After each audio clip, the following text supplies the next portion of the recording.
মহিলারা বাড়িতে নামাজের বিছানা নামাজ পড়ে অনেক সময় বিছানা কর্নার ভাঁজ করে রাখে, তা না হলে শয়তান নাকি দাঁড়িয়ে যায় বিছানায়। কোরআন সুন্নাহ ভিত্তিক কতটুকু সঠিক কথাটি? খালি গায়ে উযু করার বিধান কতটুকু আর উযু সঠিক হয় কিনা জানাবেন। স্ত্রী জাহান্নামে গেলে স্বামীও কি জাহান্নামে যাবেন? সুন্নাত সালাত আদায় না করলে গুনাহ হবে কিনা? টি শার্ট পরে কি নামাজ পড়া যাবে? বাজারে ড্রেসিং করা মুরগি খাওয়া যাবে কিনা? নামাজে ঠোঁট বন্ধ রেখে সম্পূর্ণ মনে মনে সূরা কেরাত পড়লে নামাজ হবে কিনা? ছোট বাচ্চারা বিছানায় পেশাব করলে তা শুকিয়ে গেলেও কি বিছানা অপবিত্র থাকবে? কোরআন শরীফ তেলাওয়াত করার সময় দুই পা গুটিয়ে বসে তেলাওয়াত করতে পারবো কিনা? বাড়িতে ফরজ নামাজ পড়লে একামত দিতে হবে কি? ছেলেরা যদি জামাতে ফরজ নামাজ আদায় না করে তাহলে নামাজ হবে কি? ঘুমানোর আগে অনেক সময় ওযু থাকে না, তখন কি আয়াতুল কুরসি পড়া যাবে? ঘুমালে বোবায় ধরে, এ থেকে বাঁচার জন্য কোনো আমল আছে কিনা? আযান শেষ হওয়ার আগে কি নামাজ পড়া যাবে? ঘরে একা ফরজ নামাজ পড়লে কি উচ্চস্বরে কোরআন তেলাওয়াত করতে হবে আর উচ্চস্বরে তাকবীর দিতে হবে? জামাতে নামাজ পড়ার সময় ইমাম ভুল করলে পিছন থেকে মুক্তাদির আল্লাহু আকবার বলে ওঠে। এখন কিছু প্রসিদ্ধ ইমামের মুখ থেকে শুনছি সুবহানাল্লাহ বলতে হবে, কোনটা সঠিক? 4 রাকাত বিশিষ্ট সুন্নাত নামাজে সূরা মিলাবো কি না? ঘরে অনেক কিছুতেই ছবি থাকে, যেমন বই, পত্রিকা, ম্যাগাজিন, সেক্ষেত্রে কি ওই রুমে নামাজ হবে? কোনো মহিলা হজ করলে তার নামের আগে আলহাজ লেখা জায়েজ আছে কিনা? কোরআন শরীফ তেলাওয়াত করার সময় দুই পা গুটিয়ে বসে তেলাওয়াত করতে পারবো কিনা? পারবেন, কোনো অসুবিধা নেই। কোরআন শরীফ তেলাওয়াত করার সময় আপনাকে দোজানো হয়ে মাটি সালাতের সময় যেভাবে বসেন সেভাবে বসতে হবে এমন কোনো শর্ত নাই। আপনি ইচ্ছা করলে আসন দিয়ে বসতে পারেন বা অন্য কোনো ভাবেও বসতে পারেন, অসুবিধা নাই। কোরআনের প্রতি অসম্মান প্রদর্শন না হয় এরকম কিছু হলেই চলবে ইচ্ছাকৃতভাবে, কিন্তু আপনি আরাম করে বসাতে কোনো সমস্যা নাই, কোরআন থেকে কোথাও নিষেধ করা হয়নি। বাড়িতে ফরজ নামাজ পড়লে একামত দিতে হবে কি? হ্যাঁ ভাই, যদি আপনি একাকী ফরজ সালাত আদায় করেন, অন্য কেউ জামাতে শরীক হতে পারবে সেই সম্ভাবনা থেকে আপনাকে জোরে জোরে একামত দিয়ে তারপরে সালাত আদায় করা উচিত। কোন একটি বর্ণনা দ্বারা বোঝা যায়, হাদিসে কুদসিতে আসছে, একজন ব্যক্তি কোনো এক জায়গায় রাখাল, তিনি একাকী দাঁড়িয়ে আজান দিচ্ছেন এবং একামত দিয়ে সালাত আদায় করছেন। তার আশা যদি কেউ শরীক হয় তার সাথে, যদিও কেউ সেখানে দেখছেন না আপাতত তাকে, তারপরও তিনি করেছেন।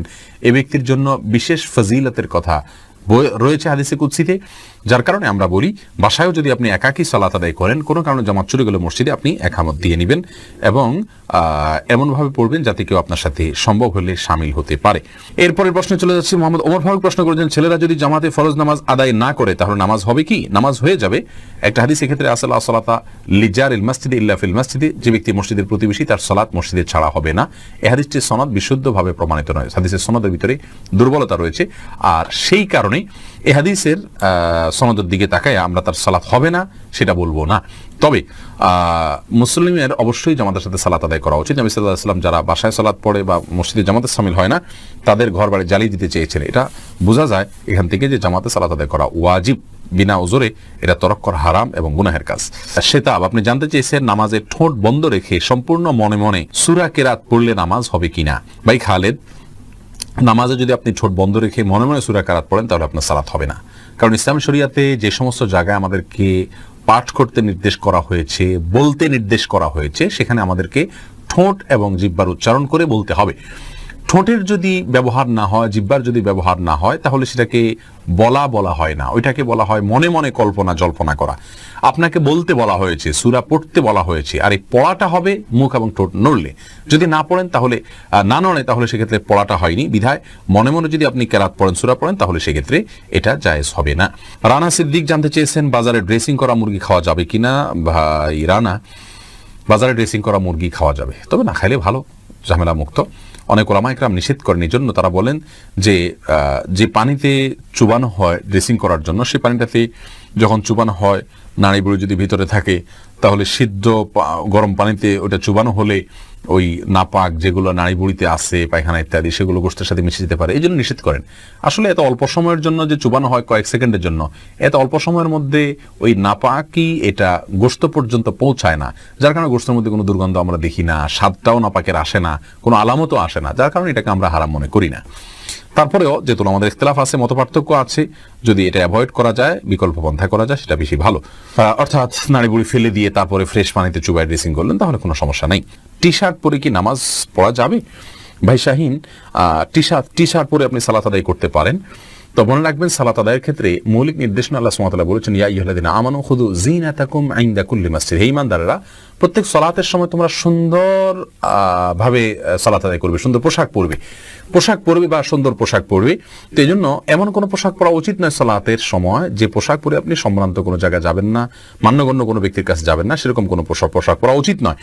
অতএব আপনি চেষ্টা করবেন যে পোশাক পরলে আপনাকে খারাপ দেখা না যায়, দৃষ্টিকটু দেখা না যায়, ভিন্ন ব্যতিক্রম মনে না হয়, এবং আপনি এটা পরে ভালো কোনো জায়গায় যেতে ইতস্ত বোধ করেন না, সেরকম পোশাক পরে সালাত আদায় করবেন।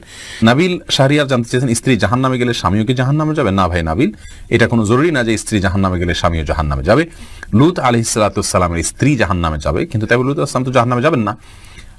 অতএব স্বামী স্ত্রী একে অন্যের জাহান্নামে যাওয়ার উপর অন্য জাহান্নাম নির্ভর নয়, বরং প্রত্যেকের আমল নির্ভর করবে, আমলের উপর নির্ভর করবে তার জান্নাত জাহান্নাম। আল্লাহ সুবহানাহু ওয়া তাআলা বলেছেন, লাইসা লিল ইনসানি ইল্লা মা সাআ, মানুষ নিজে যা করে সেটাই সে পাবে, অন্য কি করলো না করলো তাতে তার কিছু আসবেও না, যাবেও না। আল্লাহ অন্য আয়াতে বলেছেন, লা তাজিরু ওয়াজরাতুন ভিজরা উখরা, একজনের বোঝা, পাপের বোঝা অন্যজন বহন করবেন। অর্থাৎ স্ত্রী অন্যায় করলে তিনি জাহান্নামে যাবেন, স্বামী জাহান্নামে যাবেন না। বিষয়টি এরকম না, যার যারটা আমলের কারণে তিনি পুরস্কার বা তিরস্কারের উপযুক্ত হবেন।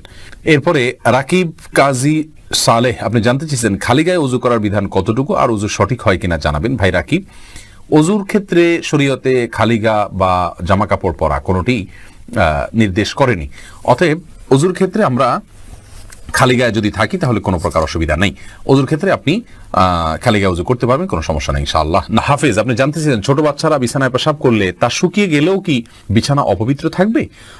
ছোট বাচ্চারা যদি বিছানা পেশাব করে, এক্ষেত্রে মনে রাখতে হবে ছেলে বাচ্চা যদি হয় তাদের পেশাবের ক্ষেত্রে কিছুটা ছাড় রয়েছে। ছেলে বাচ্চা যদি হয় আর সে যদি মায়ের দুধের উপরে সম্পূর্ণ নির্ভরশীল থাকে এবং তার মধ্যে যদি অন্য কোনো কিছু যদি সে না খায়, বাহিরের কোনো কিছু খাদ্য হিসাবে সে গ্রহণ না করে, তাহলে সেক্ষেত্রে এই বাচ্চার পেশাবের উপরে শুধুমাত্র পানি ছেটা দিয়ে দিলে সেটা পাক হয়ে যাবে। আর যদি মেয়ে বাচ্চা হয় তাহলে সেক্ষেত্রে পরিপূর্ণভাবে ধুইতে হবে। এটা হাদিস দ্বারা এই ব্যবধান এবং পার্থক্যটা সুস্পষ্টভাবে প্রমাণিত। এখানে কেউ যদি বলেন যে মেয়েদের পেশাবের ক্ষেত্রে এই তারতম্য কেন করা হয়েছে, মেয়েদের প্রতি বৈষম্য কিনা, আমরা বলবো না। মেয়েদের পেশাব হয়তো তার ভিতরে কোনো এমন কোনো দিক রয়েছে পেশাবের যেটা হয়তো আমরা এখনো জানি না, অথবা বিজ্ঞানী হয়তো জানতে পারেন, যার কারণে এটা ধোয়াটা জরুরি করা হয়েছে। সেটাতে দুর্গন্ধের বিষয় থাকুক অথবা অন্য কোনো ক্ষতিকর কোনো কিছু থাকুক যেটা আমাদের কাছে অজানা, কিন্তু ইসলামী শরীয়ত নির্দেশ করেছে, নিশ্চয়ই এর ভিতরে কোনো না কোনো কল্যাণ আছে। আমরা দেখি ইসলামী শরীয়ত নির্দেশকে পালন এবং মান্য করার ভেতরেই কল্যাণ নিহিত আছে। রাকিব হাসান প্রশ্ন করেছেন, সুন্নাত সালাত আদায় না করলে গুনাহ হবে কিনা? রাকিব হাসান, সুন্নাত সালাত আদায় না করলে বড় কোনো গুনাহ হবে না। গুনাহ তো অবশ্যই হবে, গুনাহ শব্দের অর্থ হলো ক্ষতি। সুন্নাত তরক করলে তো ক্ষতি হবেই। নবী সাল্লাল্লাহু আলাইহি সাল্লাম পাঁচ ওয়াক্ত সালাতের আগে পরে যে সুন্নতে মুআক্কাদাগুলো, এগুলোকে খুব গুরুত্বপূর্ণ সালাত হিসেবে আদায় করেছেন। অতএব সেগুলোকে যদি আপনি তরক করি বিনা প্রয়োজনে, বিনা কারণে, বিনা ওজরে, তাহলে তো ক্ষতি হবেই, গুনাহ তো হবেই অর্থে। কিন্তু গুনাহ বলতে কবিরা গুনাহ, বড় কোনো পাপ যেটা কারণে শাস্তির সম্মুখীন হইতে হবে, এরকম কোনো গুনাহ হবে না। কারণ এটি ফরজ বা ওয়াজিব নয়, আর ফরজ ওয়াজিব না হলে সেটা তরক করলে বড় কোনো গুনাহ হয় না। বিনা কারণে এটা না ছাড়াই উচিত, মুসলমান সুন্নাহকে তরক না করাই উচিত। কিন্তু যদি কোনো কারণে মাঝে মধ্যে ছাড়ে তাতে কোনো অসুবিধা হবে না ইনশাআল্লাহ বিইذনিল্লাহ।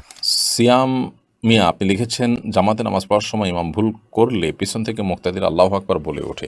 এখন কিছু প্রসিদ্ধ ইমামের মুখ থেকে শুনছি সুবহানাল্লাহ বলতে হবে, কোনটা সঠিক? ভাই সিয়াম, অবশ্যই আপনি যেটা ইদানিং শুনছেন ইমাম থেকে বলেছেন সেটি সঠিক, কারণ হাদিসে নবী সাল্লাল্লাহু আলাইহি ওয়াসাল্লাম এটি বলেছেন, আত-তাসবিহু লিরিজালি ওয়াত তাসফিকু লিন-নিসা।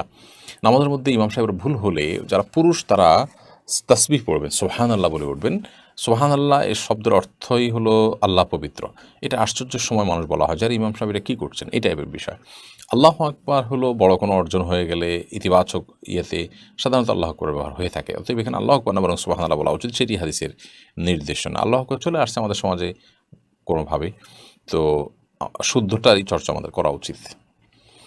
এরপরে এম কে করিম লিখেছেন, আজান শেষ হওয়ার আগে কি নামাজ পড়া যাবে? আজান শেষ হওয়ার আগে আপনি নামাজ পড়তে পারেন, তবে আজান যখন শুরু হয়ে যায় তখন আজানের জবাব দেওয়াতে মগ্ন হওয়া উচিত, যেন আজানের জবাব দিয়ে শেষ করে তারপর আপনি নামাজ পড়তে পারেন, সেটা বেশি উত্তম। তবে আজান চলাকালীন সময় যদি আপনি নামাজ শুরু করে দেন তাতে নামাজ হয়ে যাবে, কারণ আজানের জবাব দেওয়াটা ফরজ কিংবা ওয়াজিব নয়। ফাহিম কাউসার লিখেছেন, কোনো মহিলা হজ করলে তার নামের আগে আলহাজ লেখা জায়েজ আছে কিনা? নামের আগে আলহাজ পুরুষের জন্য লেখা যেখানে উচিত না, সেখানে মহিলার জন্য কারণ লিখতে যাবে? একই কথা, পুরুষ মহিলা কারোর জন্য এটা শোভনীয় নয় যে তিনি হজ করেছেন সেটি তার নামের আগে লিখে রাখবেন। এটি তার এখলাস এবং তার যে নিয়তের ব্যাপারটা আছে সেটা নিয়ে রীতিমতো ধোঁয়াশা তৈরি করে। এই জন্য এটা না করা উচিত। এবাদতবন্দেগী এটা মানুষের কাছে বলে বেড়ানোর সারা জীবন ধরে এরকম কোনো বিষয় নেই। হ্যাঁ, প্রসঙ্গ তো আসলো, ওখানকার কোনো ঘটনা বললো, সেটা ভিন্ন বিষয়। বাট আপনার আলহাজ, আপনার এই উপাধি এটা সেটে নিজেকে হজ করেছেন সেটি জাহির করা অবশ্যই গুনাহের কথা।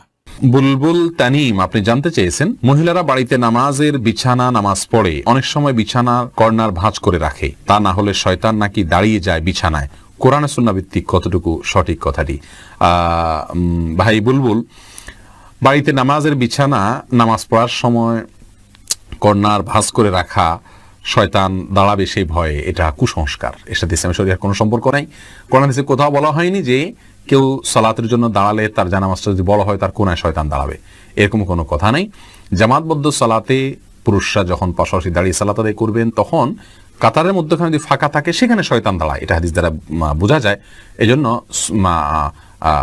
মানে নির্দেশ করা হয় ওয়ালা তাদাউল ফুরুজাত লিশায়াতিন, অর্থাৎ শয়তানের জন্য কোনো মাঝখানে ফাঁকা জায়গা রাখবে না। কিন্তু জায়নামাজের বা মুসাল্লার কোনাকাংশিতে শয়তান দাঁড়ায় এরকম কোনো কথা ইসলামী শরিয়ার কোথাও নাই, কোরআন হাদিসের কোথাও বলা হয়নি, বিধায় এটি ভিত্তিহীন কথা।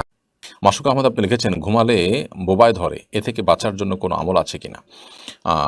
দেখুন, আমাদের অনেকেই ঘুমালে যখন আমাদের শরীরের মধ্যে প্যারালাইসিসের মতো ভাব হয়ে যায়, আমাদের সেন্স ঠিক থাকে বা হাত পা কিছু নাড়াতে পারি না, আমরা সেটাকে বোবায় ধরা বলি। এটা আমাদের সমাজে বহুল প্রচলিত। সাধারণত বোবায় ধরা বলতে আমরা মনে করি যে বোবা জিনে ধরছে, সেজন্য আমরা বোবার মতো হয়ে গেছি, কথা বলতে পারছি না, আওয়াজ নাই এবং নড়াচড়া নাই, অথবা আপনার জিনে ধরার ফলে আমরা বোবার মতো হয়ে গেছি, এটাকে আমরা বোবায় ধরা বলি।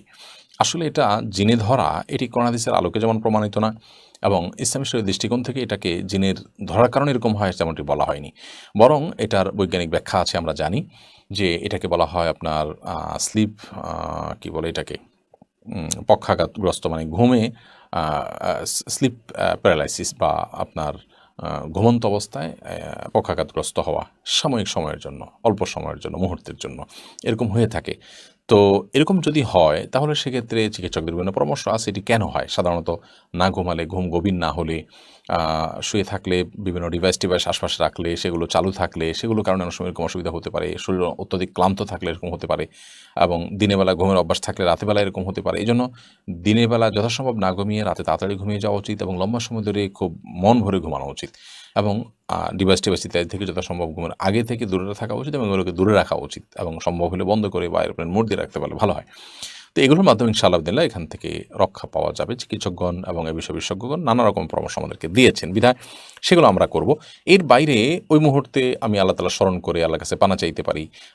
এই পক্ষাঘাতটা স্থায়ী হয়ে গেলে আমার জন্য সেটা কত বড় বিপদের কারণ হবে, সন্দেহাতীতভাবে সেটি আমাদের টেনশনের কারণে একটি রিমান্ডার হিসাবে। এই জন্য আল্লাহ তাআলার কাছে আমরা ইস্তেগফার করব, এবং ভীত সন্ত্রস্ত না হয়ে আল্লাহর কাছে আমরা সাহায্য প্রার্থনা করব, এবং আমরা আশা করব ইনশাআল্লাহ এটা ছেড়ে যাবে, আতঙ্কিত হব না।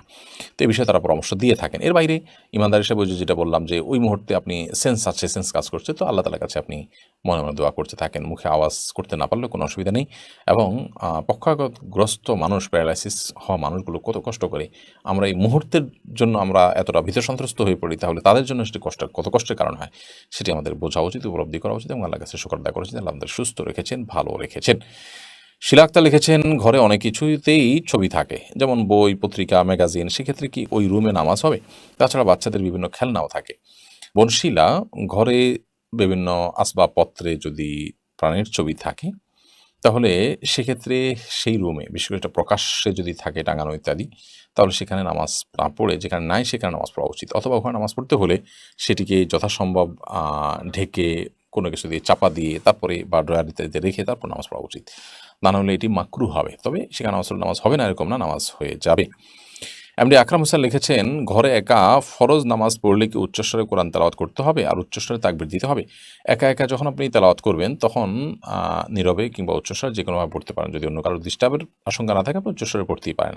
আর তাকবীর বিষয় যেটি, সেটা হলো যে আল্লাহু আকবার সরি আপনার নামাজের কথা আপনি বলছেন। নামাজ যখন পড়বেন তখন উচ্চস্বরে কোরআনে কারিমের তেলাওয়াত আপনি রাতের বেলা নামাজ হলেও করতে পারেন, আবার চাইলে নীরবেও পড়তে পারেন। দিনের বেলা নামাজ তো ডেফিনেটলি আপনাকে আস্তে পড়তে হবে এবং তাকবীরগুলো আপনি উচ্চস্বরে দিবেন।